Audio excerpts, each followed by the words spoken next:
6 de agosto de 2020. Eu sou Verusa Figueiredo. Vou ler um conteúdo para vocês aqui e vamos repensar um pouco. Como é diferente para um grupo de pessoas e para outro grupo de pessoas. Como a lei age de forma diferente. Estou falando sobre acúmulo de pensão por morte, mais aposentadoria, certo? O STF permite acúmulo de pensão por morte e aposentadoria se respeitando o teto do funcionalismo. Estou falando aqui de um funcionário público que acumulou aí a pensão por morte mais a sua aposentadoria. E hoje essa regra é diferente depois da nova reforma da Previdência, onde pessoas que acumulam aposentadoria mais pensão têm redução aí no valor desse benefício. A pessoa vai ter que escolher o mais vantajoso e o outro salário, o outro benefício terá aí uma redução, né? Segundo a proposta da nova reforma da Previdência. Mas quando se fala em funcionalismo público, é diferente. Olha só, o teto salarial do funcionalismo público corresponde à remuneração do ministro do Supremo, de 39,2 mil. A servidora do Distrito Federal pleiteava um acúmulo de valores que, somado, superava esse teto, certo? Junto aí com a aposentadoria, mais a pensão por morte, superava o teto de 39,2 mil reais, certo? Bom, o Supremo Tribunal Federal decidiu hoje, nesta quinta-feira, dia 6 de agosto de 2020, que é possível o acúmulo de valores de pensão por morte e aposentadoria, desde que respeitando o teto constitucional do funcionalismo, que é hoje 39,2 mil reais, correspondente ao salário do ministro do STF. Então, o ministro ganha hoje 39,2 mil reais, é o seu teto salarial, certo? Bom, vamos lá. O caso específico em julgamento foi de uma servidora do Distrito Federal que começou a receber a pensão por morte do seu esposo e depois se aposentou, passando a receber também a aposentadoria. A soma dos valores ultrapassavam os 39,2 mil reais permitido por lei.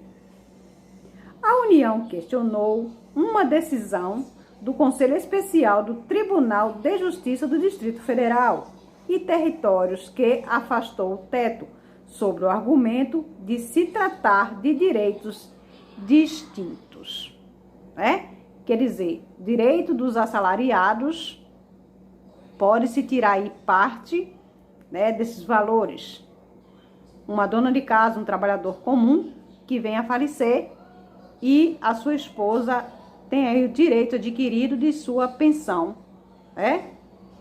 Mas ela vem também se aposentar, pois chegou a sua idade.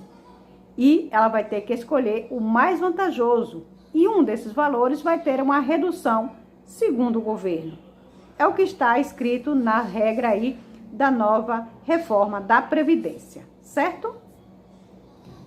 Bom, vamos seguindo aqui o raciocínio. Segundo a União, a decisão afrontou a Constituição, argumentando que é incabível aceitar que um servidor ou um ex-servidor, ao acumular proventos e pensões, recebam remunerações ou proventos em valor superior ao subsídio mensal do ministro do STF, né? Juntou a pensão mais a sua aposentadoria, que ultrapassou o teto de 39,2 mil reais, certo? A maioria dos ministros seguiu o entendimento do relatório do caso do ministro Marco Aurélio de Mello, para quem abro aspas, não se trata de vínculo do servidor ou de uma servidora, como um poder público, duplo vínculo autorizado pela Constituição. Fecho aspas. Não pode haver nenhuma dúvida. Bom, aqui temos um verdadeiro paradoxo. Em um país que tantos necessitam de teto, alguns querem fugir ao teto constitucional, em relação ao que é recebido, afirmou Marco Aurélio. Deve ser considerado o teto revelado pelo subsídio recebido pelos ministros do Supremo.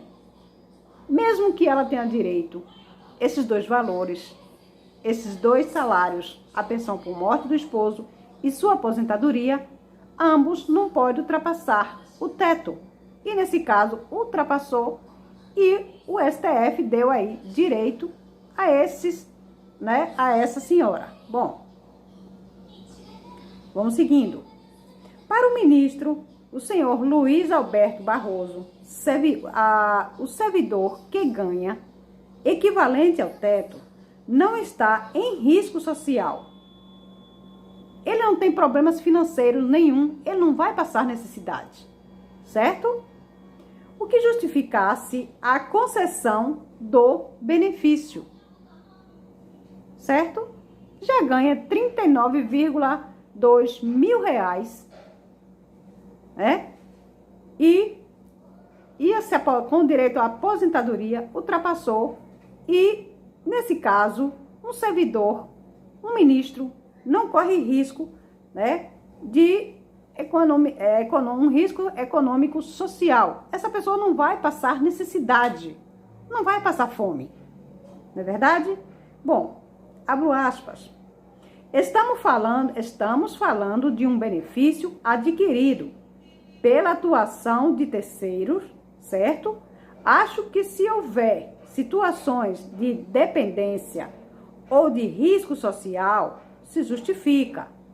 Mas um servidor que já ganha o teto de 39,2 mil, com todas as venhas, nem é dependente, nem está em risco social, fecho aspas, argumentou o senhor Luiz Roberto Barroso. Bom, os ministros Celso de Mello, Ricardo Lewandowski e Dias Toffoli entenderam que o teto incide isoladamente em cada valor recebido, em razão do direito adquirido. Bom, abro aspas. Em uma solução que me parece mais justa, mais razoável, não é possível que um servidor público combativo que dá sangue e que a administração seja bem-sucedida seja responsabilizada pela crise que não causou, afirmou o ministro Ricardo Lewandowski. Ele quer dizer aqui que essa servidora não tem culpa nenhuma, que uma lei que a protege desta forma, né? Então, ela não tem culpa de ter a pensão por morte do esposo, mais a sua aposentadoria, que ultrapasse o teto. Isso já é uma norma, uma regra